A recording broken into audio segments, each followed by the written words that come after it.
for the festival.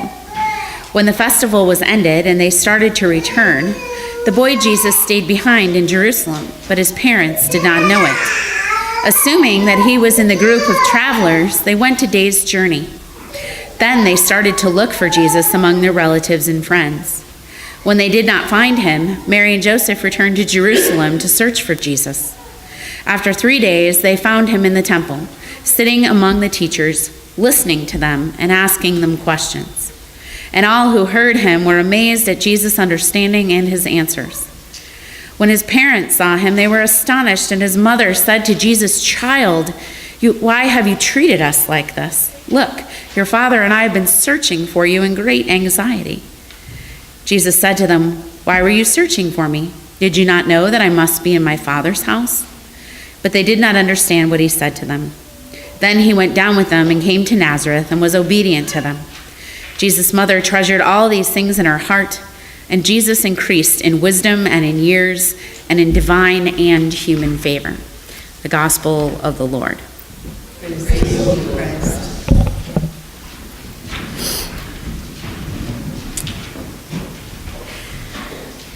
Well, just like that, Christmas has come and gone. It's the same every year. That great big buildup, all the preparation, and then poof. In an instant, and a flurry of wrapping paper, it seems it is over. Things settle back down and return to normal, whatever normal is. And it seems that somewhere someone has flipped a switch, and that warm, soft glow that makes everything fuzzy around the edges like a dream sequence turns instead into a bright LED lamp that wakes us up and brings out the sharpest details, ones we might rather not see. Perhaps we are back here this morning for worship, hoping that in this place, most of all, we might find that we can hold on to that soft-edged, drowsy Christmas feeling just a little bit longer. The hay, the poinsettias, the hymns, yes, surely here we can hold on to our vision of Christmas. But then we hear the Gospel of Luke, and baby Jesus is 12. He's 12. That's not baby Jesus, that's tween Jesus. Middle school Jesus, no longer cute and snuggly, but he's awkward and he's prickly. All arms and legs, maybe even a zit on his chin. No, this is not like our dream of Christmas at all, but it's a lot like real life. It's parents realizing that their son is missing in a crowd in a big city. And we can imagine Mary and Joseph's panic. Different than that fear and that awe that they felt on Christmas Eve. Quite different. Not the fear and wonder of something other, something holy, something mysterious. No, this is that gut-wrenching fear of the evil that lurks out there. The danger, the very unholy things that can cross a vulnerable child's path when they're out there in the world on their own. Reassuring themselves at first, probably, that he wasn't lost, but instead just somewhere within the group of family traveling along the way. And yet, surely, he was somewhere up ahead, lost in laughter, lost in conversation with a cousin, forgetting simply to report back to his parents. But as time passes, it's clear. They must come to the conclusion that their 12-year-old son is indeed separated from the group and behind them somewhere in the big city of Jerusalem. And what about Jesus, the 12-year-old in question? He was understandably, I would think, a little frightened, but maybe for a moment able to show he is no longer a child, like keeping a calm head. He goes then to the one place that he knows well in that whole city. It's a place his parents have been bringing him to practically every year of his life, the temple. Now, this might be a different perspective on the story than one we usually take. And we're usually tempted to look at boy Jesus in the temple through that Christmassy glow. We think that Jesus wasn't separated but intentionally sought out his Father's house, God's temple, and in order to have deep discussions on the Torah and amaze the teachers and the priests. But that wouldn't be very real or true to life, would it? That would be like imagining that giving birth to your first child as a girl in the middle of hay, cows, and sheep was peaceful and sweet-smelling and clean and candlelit. But we know better. Besides, Christmas Eve always insists on resisting our romantic notions. And resist them it must, because Jesus coming to be among us as one of us, God in the flesh, our flesh, the incarnation, it's not a lovely fairy tale to make us feel all warm and fuzzy. No, the incarnation is as real as it gets. God took a huge risk that night, being born into this fragile skin in the vulnerable state of infancy, subject to the elements and illness and who knows what else. And Jesus did all the things that babies do. He cried, he spit up, filled his diaper. He kept his inexperienced first-time parents on edge and worried. Later on, he teased, he knocked his holy head on the table, trying to pull himself up to walk. He had fevers and he had earaches. And as he grew, he skinned his knees or maybe even broke a bone.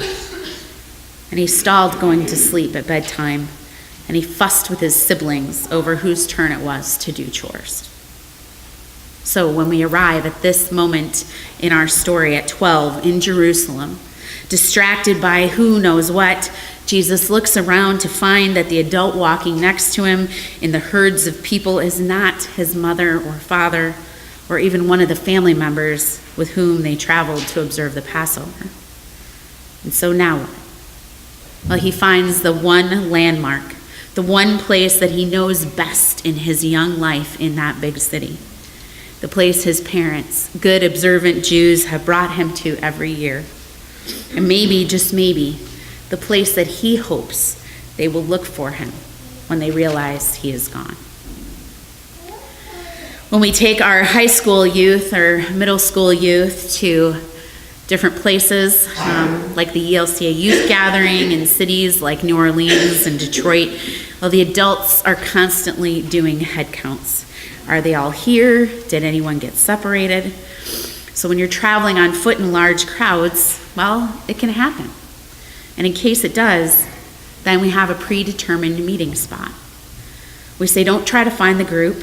If you look up and realize that you're on your own, go to that one spot, go to that place, and be found.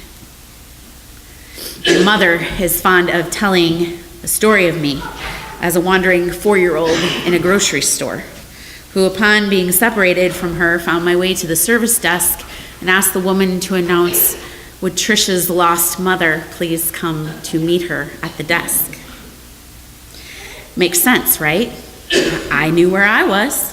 I did not know where she was, so she needed to come to me. If I did that at 4, is it so hard to think that at 12, Jesus decided the best thing to do in his situation was to go to the temple and wait for his parents to come to him. And maybe it was their usual backup plan, we don't know. But in their panic, Mary and Joseph just didn't think of going to the temple right away. And maybe that's the explanation for Jesus' somewhat smart aleck remark to his mother's frightened and angry, tearful question of how he could have treated his parents this way. Jesus' answer saying, in a sense, Mom, quit overreacting. You're embarrassing me. Where else would I go? Give me some credit. I'm not a baby anymore. This is the meeting place, remember? You raised me to know that the temple is God's house, my Father, our Father's house. And it's a place to go for help. That is the incarnational way that we can hear this story. See, at this time of year especially, we say that the incarnation matters. And it does, it matters a lot. Jesus was born, a real live baby, a real live adolescent. And we confess that Jesus was fully human and fully divine all at the same time. He was never not divine, but he was never not human. And we aren't sure how it works, but we know one thing for sure. We need both. We need Jesus to be both. And it's incarnational thinking to wonder what Jesus really knew about who he was at that point, other than just a 12-year-old boy. But that human stuff, it starts getting a little uncomfortable for us at a point. If Jesus gets a little too much like you or me, well, that can get kind of weird. But Jesus as human isn't meant to make us uneasy. It's good news. It's meant to give us hope. Because Jesus as fully human doesn't show Jesus at his worst, but Jesus' humanity shows us who we are at our best. To God, we are beautiful and beloved. God delights in us. Our humanity is endearing. We're not meant to equate our humanity with our sin and our brokenness. We're created in God's image, and that is the humanity that Jesus shares with us. It is the humanity in us, the flesh and blood of us, that the also fully divine Jesus came by grace to save, to redeem, to restore despite the sin and the brokenness. We need Jesus to be both because we are not. We need Jesus to be incarnate, to be one of us, to love us enough to not only be divine. His birth, his toddler years, his tween and his teenage years, his 20-something years, they need to be something that we can grab hold of, because his death is something that we also need to grab hold of. The incredible risk of love that God took in the incarnation speaks to us in the birth and death of Jesus, but also in everything in between. Back in September, around my birthday, I got news from my oldest niece that she and her husband are expecting a second baby. Little Fox is going to be a big brother. And I'm going to be a great aunt again. My brother is a grandfather. My brother is the grandfather of 2, now soon to be 3. Just like that, time makes this big leap. The generations shift just one more notch. And at our family Christmas gathering with my in-laws, we marveled at the picture of mine and Vince's wedding and the 2 boys that stood on either side of Vince, frozen in time at age 8 and 11. But they were sitting right there at the table, 19 and 22. Not boys, but young men. And that picture on the same shelf, it also held pictures of Vince's parents when his dad had a full head of hair and before his mother dyed her gray. And another frame that held pictures of grandparents no longer with us.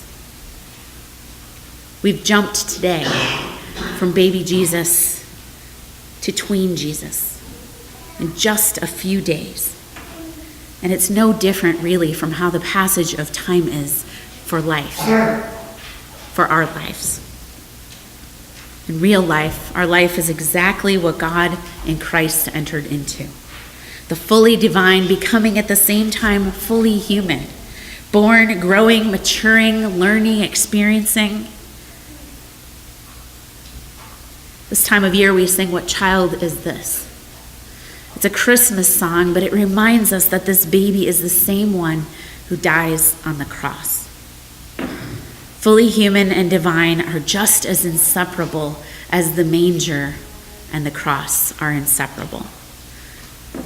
As inseparable as the cross is from the empty tomb. Christmas is not ours to reshape and mold into that pretty containable, soft-edged story. But Christmas is God's very real, tangible incarnation. And it's full of wonder and awe and mystery. It is holy, and the depth of love that it demonstrates is dangerous and risky. And it's everything messy. It's everything real about birth and death. And it's everything that Jesus, being 12 years old, would be about. Christmas is our God in the flesh, fully human and fully divine, always both. How? We don't know. But by grace through faith, it has to be, it's got to be. And thanks be to God, it isn't that warm, fuzzy Christmas that threatens to dissolve at that first sign of trouble or the first sign of struggle or real life. But Christmas is redemption for you and for me. A Savior, a baby Jesus, a tween Jesus, a crucified and risen Jesus for the whole world. Amen.